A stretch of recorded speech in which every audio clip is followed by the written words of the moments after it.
Zack A Ghost Named Wanda by Robert. Chapter 1. When the first spooky thing happened, I didn't even realize it was spooky. I don't know why, because I happen to spooky things. Unless they are really scary, in which case maybe not so much. Oh, I better tell you who I am. My name is Zack. I'm 10 years old, and I guess I've always been sort of interested in weird stuff. Stuff like werewolves and bear prints and zombies and house where you go into in the bathroom and turn the face and nose comes blood. Stuff like that. To be honest about it, I never seen anything, just the memory. But then I'm only 10 years old. Anyway, to get to my story, one night a few months ago, I woke up and suddenly all the doors and I pretend to keep opening and closing. The doors of the bathroom and my bedroom door, then the door in my closet, just opening and closing by themselves. I figured, hey, it's no big deal, just a window or something. So I back went to my sleep. I hadn't known what it really was. I probably wouldn't have been so curious. When I woke up the next morning, it was the morning to notice how messy my room was. Now I wanted to get the wrong idea. Mine is always pretty messy. This morning was a lot messier than I used to. The pants were taken off in the night before the throw into the floor when they hanging from the roller and off the window shed. Then the shoes as I tossed them in the corner when my waste basket. My t-shirt were hanging from the on the ceiling. My underpants were on my teddy bear's head. I was so pretty I hadn't done any of those things. I couldn't imagine who had. I cleaned up stuff as fast as I could. Wasn't so much because I like my room clean. Just don't wanted my dad to come in and say, "What's wrong with this picture?" My dad is great. I love him a whole lot, but it's kind of netlist Frank, and I really can't stand it with. When he comes in my room and says, "What's wrong with this picture?" So, as soon as I cleaned up my room, I went to brush my teeth. And that's where I noticed some more goofy stuff.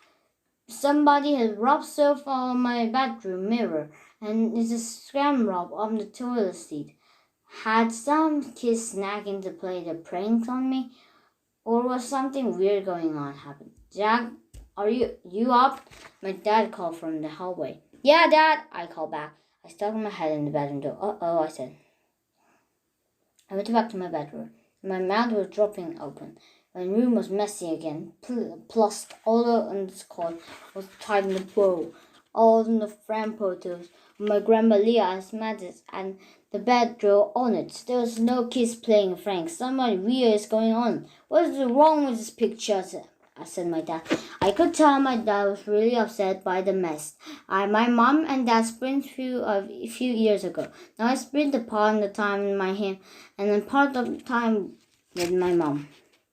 That place is always happy, better than mom's. All up till now, that is. Dad, I said, I just this minute clean my room, okay? Just before going into the bathroom and brush my teeth. I swear. I know it's going to sound crazy, but I think you're being hundreds or something.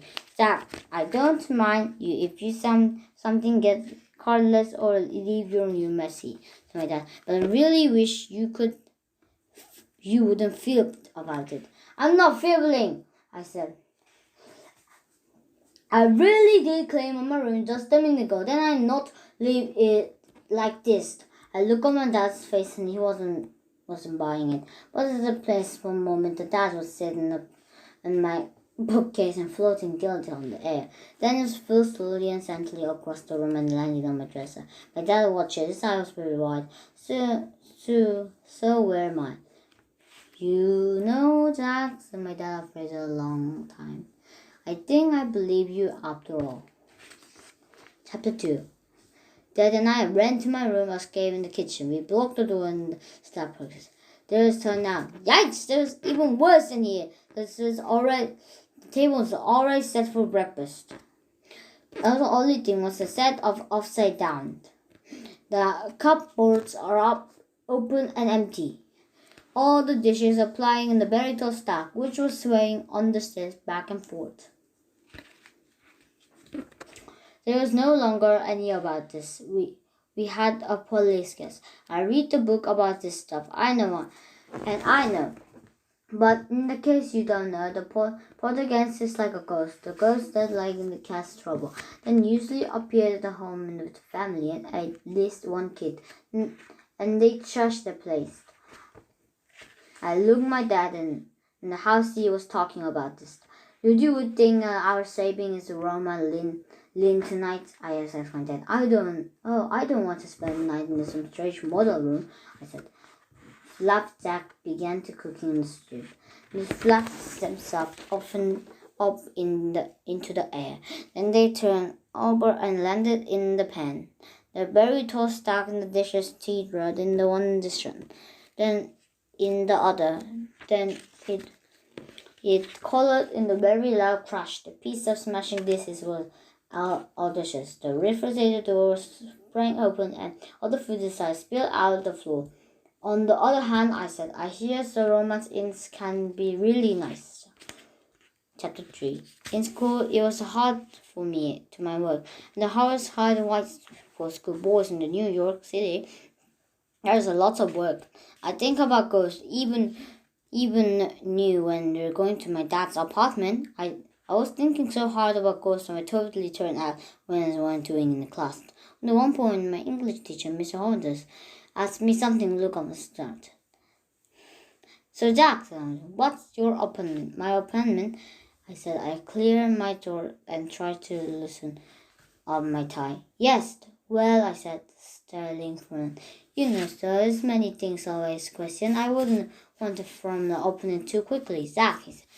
It's my opinion that you are not listening our discretion. Oh no, I guess I haven't, sir, I said. I'm really sorry, but I have a lot on my mind today. So, well, thank you for being so honest, he said. No wonder mine today. That's important schoolwork. Porrigan. Some guys started to laughing. Porrigan? Yes, sir. Do you have any of them? Well, said Hudson. I know it's noisy spread in grammar. But what do you make of in the Porrigan? Well, I said, I know many sounds hard to believe, but invisible force is working my dad's apartment, and I thought this might be ghosts. Porrigan said. Kids in the class are laughing so hard they almost fell their chairs. Oh, right, Zack, said some. And yeah, sure, Zack. Anyone who believed in ghosts, said a kid named Barnum versus a super studio Barbex. There was more laugh. Shut up, Barnum, I said. Barnum muffins sweater all lot and only takes baths on weekend. He kept bubbled gums behind his ear. He breaks his gym clothes haven't been washed since third grade. He kind of school legend. All right, boys, that's enough, said Mr. Holmes. You probably believe the 232, said Barnum. Shut up, Barnum, I said. I wish could have thought of something cooler to say shut up, but I couldn't. What don't you make me shut up, back, said Barnum. Zack, Barnum, shouted Mr. Holmes. I do not tolerate fighting. One more word out, either you and you will both stay in after school. Both Barnum and I got very quiet. That's better, said Horace Hammond. You know, although I don't believe supernature, there's a great many people who do. And the superstition baffles either. Barnum was at the subway sack. Is that your library in the little research? Then Mr. Harmon's studio is everywhere program. According to the library. Comes when I was thinking, thought it wasn't a bad idea. Chapter 4. After school, I went to Strange's public library. A look of ghost and poltergeist on the ancient Lopoda. It said some interesting stuff, but it didn't tell how to get rid of them. So I went to ask the librarian for help. The librarian, Mr. Benjamin, has a thick mustache and very strong arms. That was because he likes to work a lot with wigs. He was a big, tough guy. But he was really nice with his books. Excuse me, sir, I said. Was it actually you will find stuff I've read of Ghost? Mr. Bannon frowned at me. I hope you didn't end up putting him up. He didn't seem like the kind of guy who can being put off. You're serious? He said. I couldn't be more serious, sir, I said. We have ghosts and people have crockers. That's how it's in a brushing riddle. Vanishing ritual or the macho models on the springtime. You'll find them under black magic under the starway. I thanked the librarian and went to look under the starway for the books on the black magic. In case you don't know. No. Pulling burners on the top hats is called white magic.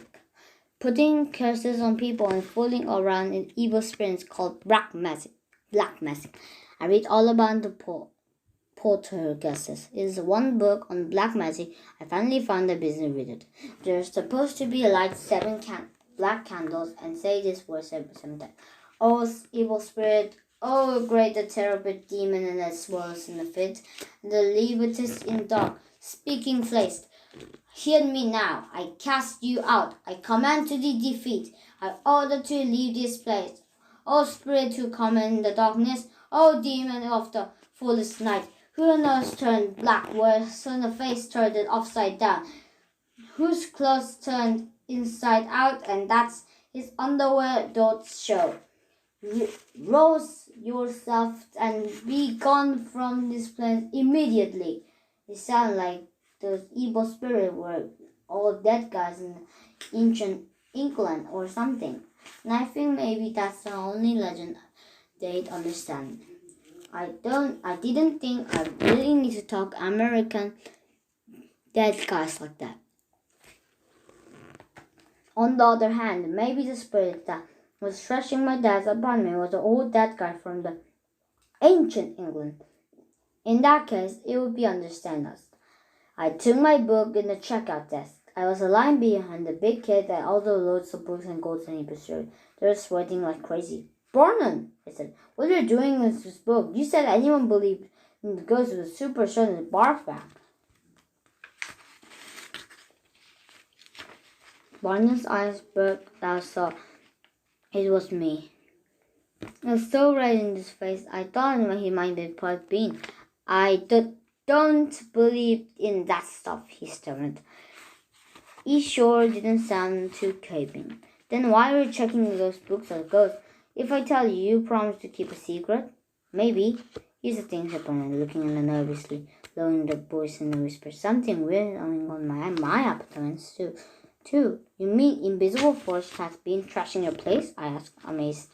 No, worse than that, Zack, he said. Much worse. Invisible force that him strangling it up. That doesn't sound too bad, mate, I said. Remember when going into that house? You don't understand, he said. My door is invisible ranchant. No, not the way I want them, but the way something else wants them. I get out of my bed, make itself. The sheet and blanket tuck out them out so tight you could bounce off the corridor on the top of them. Something happening while I'm still in bed. Zack, do you think we got a poltergeist? If you do, I said, taking my book and out behind the toilet door, is the even weirder than the one we've got. Hey Zack, he said, can you help? I'll check in with you later, I said. I left myself in the library. Then I vanished into little work for me. Maybe I should learn how to do it too. It was not my favorite person, but as I say before, but I did sort of feel sorry for him, having to lie with that nerdist. I stopped on the party stone and on the corner. I bought 7 black candles. Then I handed to my dad's apartment to the vanishing riddles. I wasn't all that hot to talk to the dead guys, especially evil ones, but I felt it was our only hope.